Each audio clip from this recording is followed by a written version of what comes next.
Now, time to meet tonight's guests who each have their own festive TV treats for you this Christmas. Two of them are bringing you a brilliant comedy documentary with a send-up of themselves, and the other offers a second helping of the biggest drama of 2022. Yes, please welcome Spandau Ballet's Martin and Gary Kemp and star of The Tourist, Jamie Dornan. Welcome you lot. All looking very dapper. Christmas, thank you for joining us. We've got to talk Christmas, 12 days away. It's not nice when you hear that number, is it? It's very, very close. Yep. Gary, have you got Martin's present wrapped, ready to go? What's going on? We stopped doing it a while ago, didn't we? Well, I'll tell you what, I've got him a good one this year. Oh, have you? Yeah, oh, dear. a good one. That's a bad start, Gary. Well, I was going to give him some of my wange, which is my meat substitute that I developed.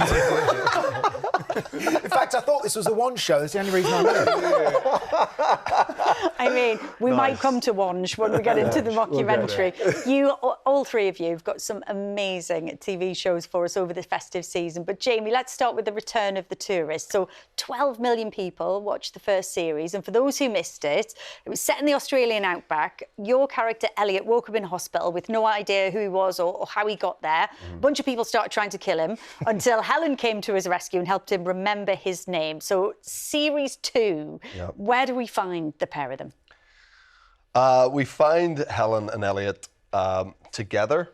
We first see them there. They've been clearly travelling, and they have. They're in a relationship together basically, which I think was a bit of a yearning for that at the end of the first series. Certainly felt that way anyway. So we find them. We know they've been travelling, and they're trying to sort of get away from whatever the madness that we saw in the first series, and try to just be clear of that and live a normal life. But then they make some decisions and they go some places, and anything but normal is what greets them. So, more madness. Well, we've got an exclusive look at the new series, so let's have a look. This is nice. No, just the here and now. You know, feel like nothing can touch us. Are you, really 100% sure about that? Why are you being weird? I've been waiting for the right moment, and I don't know, I think this might be it. We mentioned they're in a relationship. It looks like, Elliot and Helen are clearly getting on. They're on speaking terms. How does their relationship develop in this series? Well, I think there's this Helen's kind of the moral compass and experiences all the madness as he's experiencing. I think she carries the audience through that in the first series, and she's the only one who's kind of acting normal in the first series. And there's definitely a sort of starvation for that in the second, but then they end up getting to Ireland, back to the homeland of my character, and trying to be normal and trying to find out answers about who this guy is and what was going on in his past. But then they get to Ireland and realise that there's a pretty checkered past there, and there's all kinds of bad people involved in it, and it's just far from sort of easy on what they want it to be.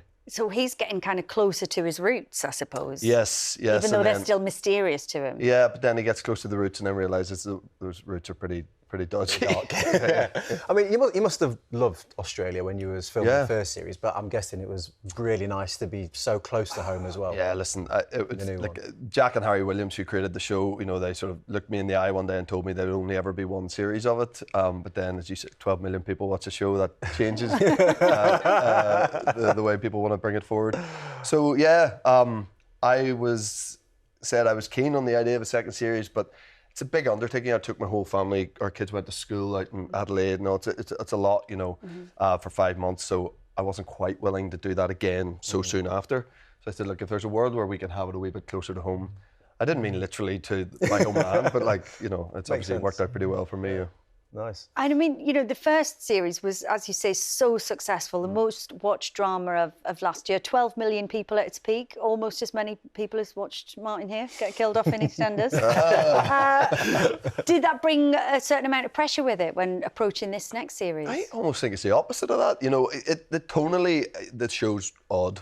You're you're being pulled all over the place, and just when you think you're getting comfortable with the tone and you think it's a drama, it gets really wacky and funny and strange. And I think for the first series there was a lot of like, people are either going to really buy into this or they're just not, and luckily it seemed they did. So I think because of that, because we had this sort of, we felt a bit sort of buoyed up by the fact that they'd come on this mad ride with us. So we felt that we could push it a bit more in the second series, and like, well, look, if they thought that was fun, let's see, you know, how mad we can make it, you know. And it's pretty mad, so hopefully it's not too much for them. A lot of the show revolves around the idea of whether you'd like to, well, not whether you'd like to, but whether things can remain in the past, yes, shall we say. I hear there's a calendar that you've done with Eddie Redmayne that we've got. No, I'm joking. No. I hear that's something you'd like to keep in the past. I would show it. Eddie and I lived together out in LA. I think it was 2008. I'd add a teen to it there, but it really was that long ago, 2008. And there was a load of us out there, a load of actors out there at the same time from this side of the world, all just sort of auditioning for the same stuff. And yeah, I think Eddie got these calendars made. And I mean, I haven't seen mine in a long time. But there's pictures of me and Eddie and all these other lads that we were hanging about with. I don't know what we're doing. We're basically playing table tennis and sitting on beaches unemployed. I mean, this is what we need in 2024. I'll try too to dish it late. out. You need to dig those out. It'd be the odd topless one. Of course they're topless, yeah. Oh, top man, Jamie. Thank you very much. Well, the tour starts on New Year's Day, 9 o'clock, BBC One and iPlayer, and the first series is available to binge watch on iPlayer 2. Thank you very much, Richie. Yeah, I know, brilliant. I know, he's even got Jamie's beard from the tourist as well. Any tandems hiding in the sheds, fellas? No? Not in the sheds, no. But I tell you what, a bike is probably the biggest present that you can ever get for Christmas as a kid. You know, it's your first taste of freedom that gets you out there, isn't it? Did you have that? I got one, when I was a kid, and I will never forget it. Lovely, beautiful blue bike, and I knew where my mum and dad were hiding it as well the week before Christmas, so I went down and checked it out. But it was lovely, first taste of freedom. I don't know what you're talking about, Martin. Now, from one treat to another, after surprising us in 2020 with a brilliant mockumentary about themselves, this Christmas, Martin and Gary are back with more TV gold. So, Martin, the first one went down a treat, but I think Gary actually surprised you by agreeing to do it in the first place. Is that right? Absolutely. You know, I'd worked with Rhys Thomas, the director, before on something called Brian Pern, and I knew how silly it was. And when he wrote the first treatment for the Kemps, I looked at it and I thought, listen, I'd love to do it, but I don't think Gary's going to do it. You know, I don't think it's in his personality to take the mickey out of himself that much. But when I took it to him and he agreed to do it, listen, Gary is absolutely up for a laugh. And I love making this show. Oh, brilliant. Well, before you tell us more, let's have a look, shall we?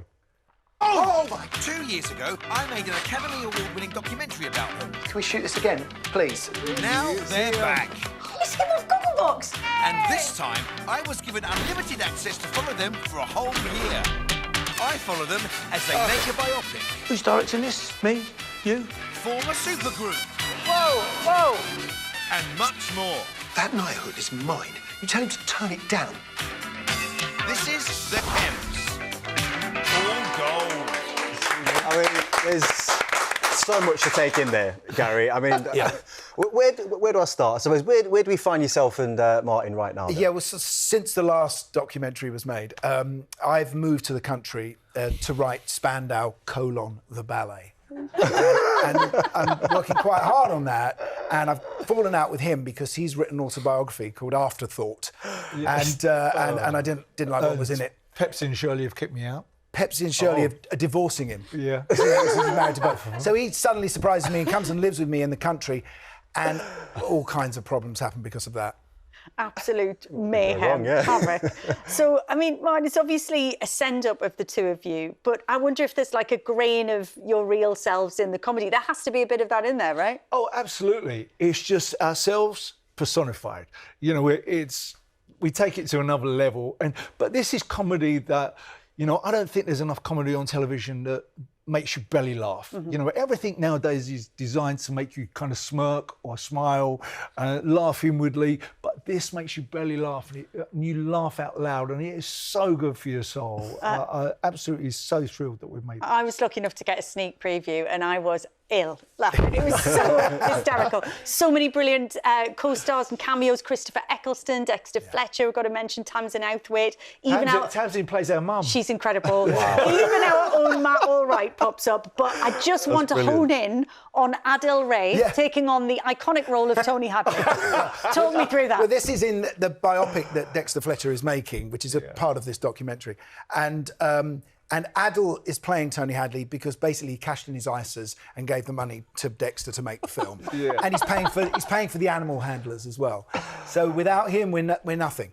But so he was unbelievable in it. He was so straight-faced about the whole thing. It's so funny. In the show, I mean, the pop star egos, they are literally like out of control, aren't they?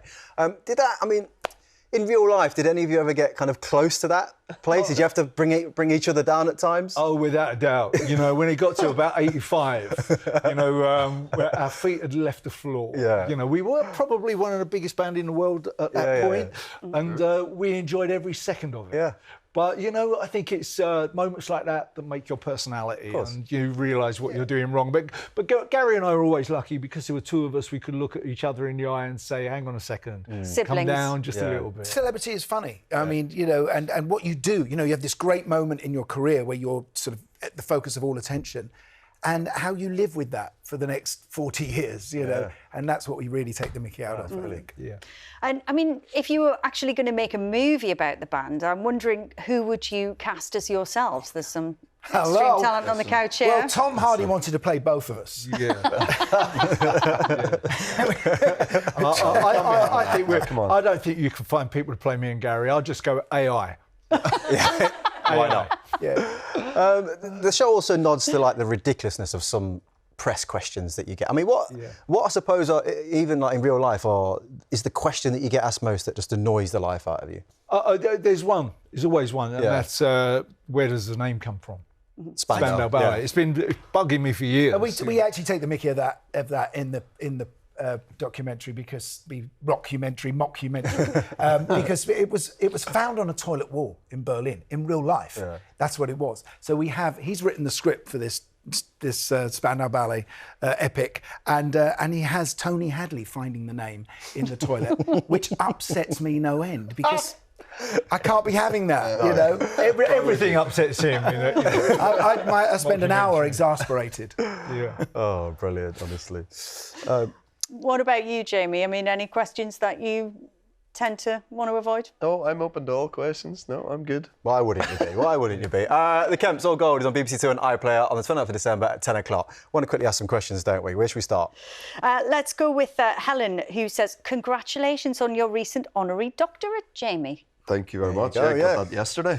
Yeah, Queen's University of Belfast, too. And we've got one here for you, Martin, as well. Sandy says, my mum, Isabel, is a huge Martin Kemp fan. She's 90 and it would be lovely if you could say hello to her. Say hello to Isabel for us. Isabel, hello. Big kiss to you. There we go. Well, thank you very much, and thank you to all of our guests tonight. Tomorrow, Alex and Ronan will be back with Sheridan Smith, Stephen Fry and Matt Allwright will be here with Watchdog. Have a lovely night. Bye. Bye-bye.